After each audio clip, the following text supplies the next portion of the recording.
চলো আজকের ব্লগটা শুরু করি। আজকে এই আনাড়ি রান্না করবে। আমি বিশেষ রান্না-বান্না পারি না।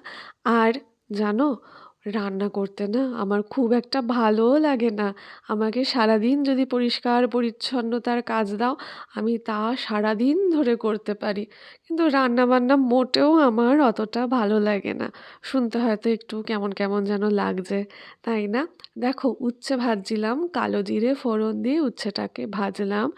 আর এদিকে আমি এখন করব মাছের ঝোল। জানো তো, যখন মাছগুলোকে ভাজছিলাম আমি না কড়াইটাকে হালকা হালকা পুড়িয়ে ফেলেছিলাম। আসলে আমি বিশেষ রান্নাবান্না কখনো করিনি, আর বিয়ের পরেও আমাকে বিশেষ করতে হয় না।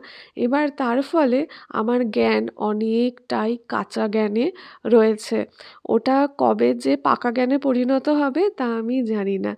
আর এদিকে মশলা আমি রেডি করেই রেখেছিলাম, সেই সমস্ত কিছু আমি দিয়ে দিলাম।